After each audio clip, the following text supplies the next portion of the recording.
Hello everybody, welcome back to my channel. It is officially January, so time to see how we did with our December budget.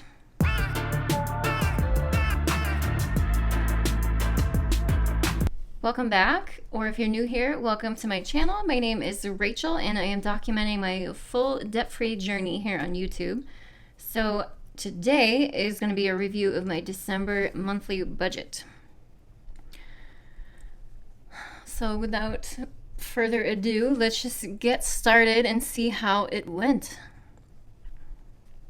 All right, so here is a look at my budget, which looks exactly the same pretty much every single month. So kind of boring, but that's kind of a good thing when finances are concerned. At least I think so. So I always start at the top with my income. So I had an income goal of $5,360 for the month, and that's if I worked a bare minimum 40 hours a week without any overtime or shift differential. But of course I did have overtime and shift differential as I normally do. So I actually made $6,926 in the month of December. And no other income to report as of yet. We are hoping now that we're in 2022 and now I have a tenant in my rental property, so hopefully that'll be different for, I don't know about January, but maybe in the months to come, we'll see. The next category is my expenses. My biggest expense is, of course, is my housing, which is $1,500 in rent for this apartment, which is exactly what I paid. And my electric bill, I budgeted $50, but it was actually $42.48, which is good. That's $7.52 under budget. And then internet, $39.99. Actually, no, it's $38.99. I said that wrong. And that's exactly what I paid. Fed loan, my only debt that I have left, my student loans. As we all know, those have been on forbearance, so I did not make my normal monthly payment, but I'll get more into that later on. My gym membership's always $22.99. Netflix is always $17.99. My cell phone bill is always $60. And now this is always where I get in trouble. I always budget $300 for groceries and food. I never managed to stick to that amount. And in December, I actually spent $512.80, which of course is $212.80 over. I don't know how I spend so much on food. I don't know. Gas and car wash, I budget $60. In December, I actually spent $32.42, which is $27.58 under. Not bad. And then, sorry if you can hear the snow plows. It has been snowing all night and all day, so that's lovely. Chiropractor, I always budget $160 for the month. I try to go every week at $40 a visit, but I only got to go twice this month. So that's $80 under budget. And then pet supplies, I budget $25 a month. I don't always order pet supplies every month, so usually I'll skip a month and then the next month I'll have a big order, which was the case here. I spent $65.21 on the kitties, which is $40.21 over. Not terrible, not great. Shopping.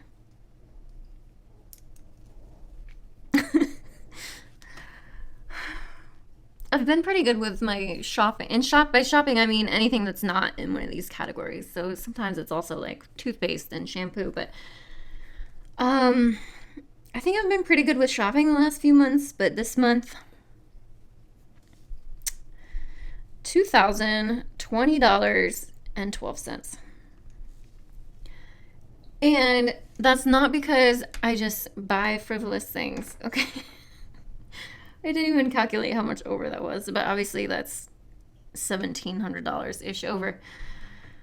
I bought myself a new mattress, you guys. It has been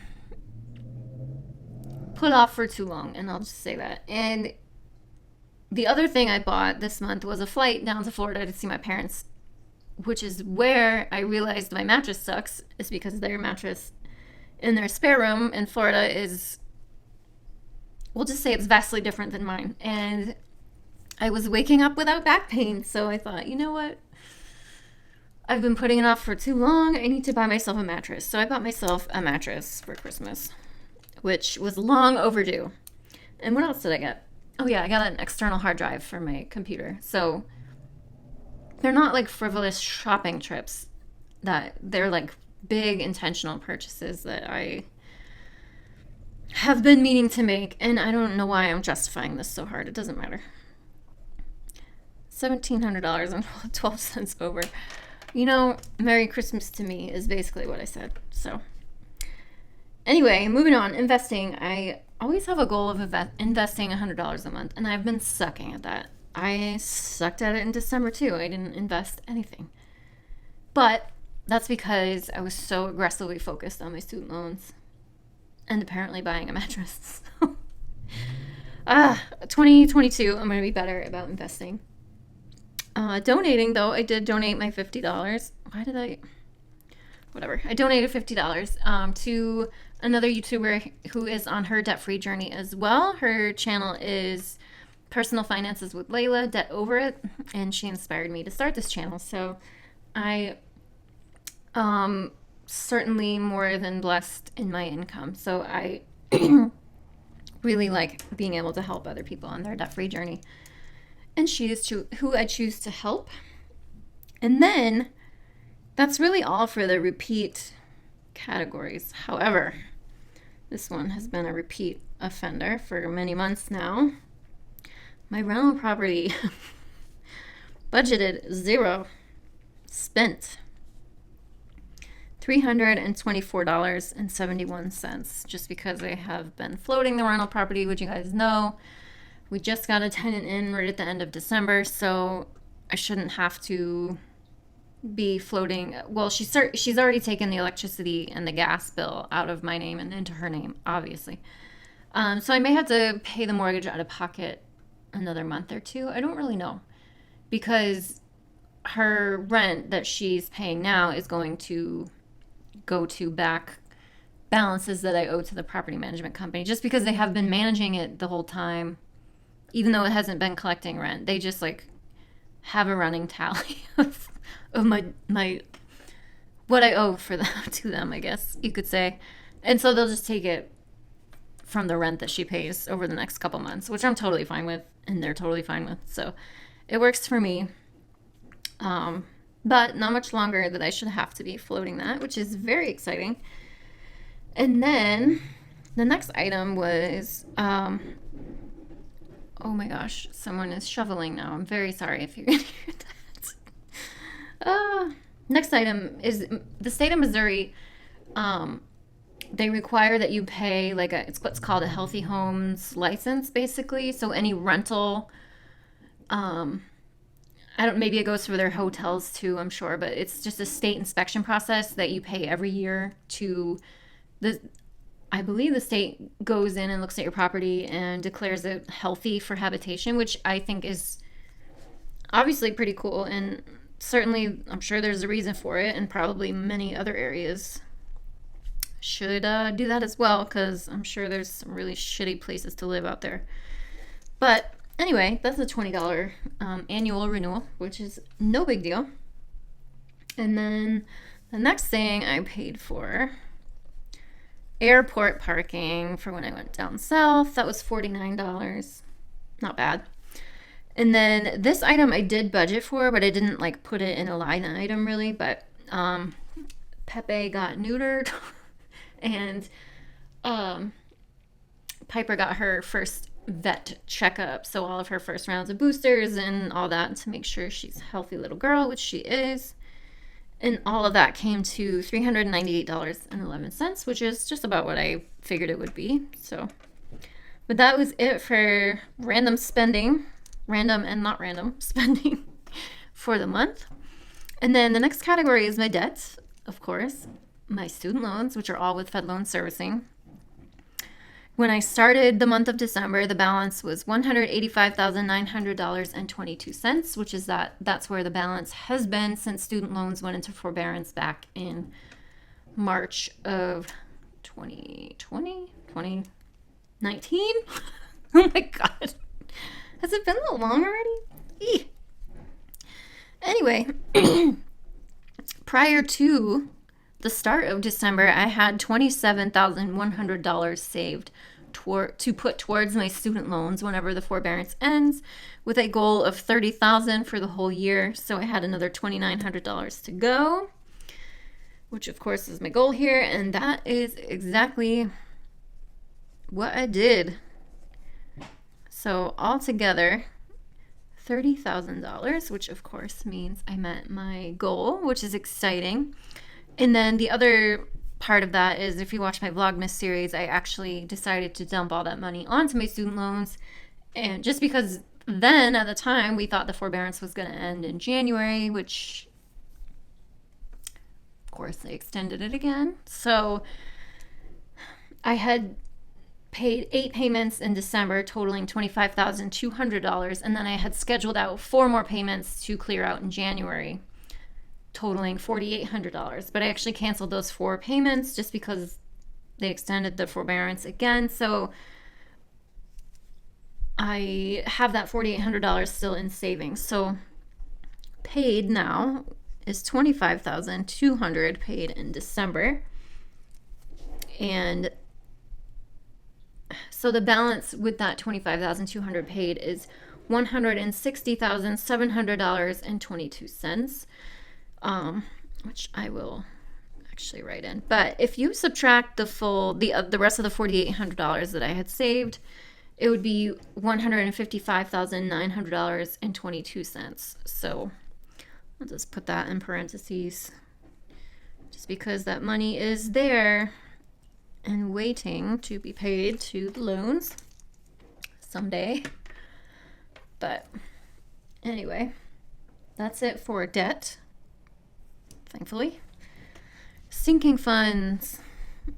We all know I have been sucking at these. Again, my student loans savings was the focus.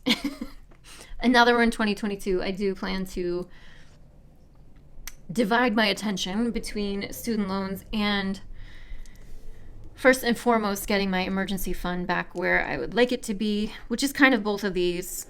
Like a general emergency fund, I want $10,000, and then a car, vet, and medical fund, I would like another $2,000, just to kind of bankroll those things as they come up.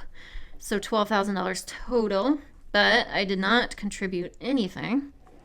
So my emergency fund still sits at $362, $9,638 to go. And 0 in my car, vet, and medical fund, so $2,000 left to go there.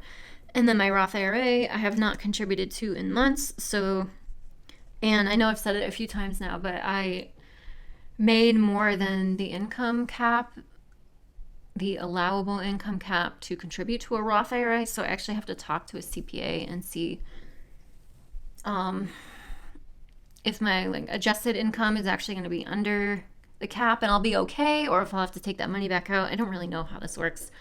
I've definitely never run into this problem before, and I'm not complaining. I just don't know how it's going to pan out. So, but anyway, of course, there's a $6,000 maximum that you're allowed to contribute to a Roth each year. So if you take the $1,300 from that, I would have $4,700 more to go, which you can contribute up to tax day, which is nice. In April, I think, or whenever that is this time around. So if I do get the green light, I may dump some more money in that in the months to come. We shall see.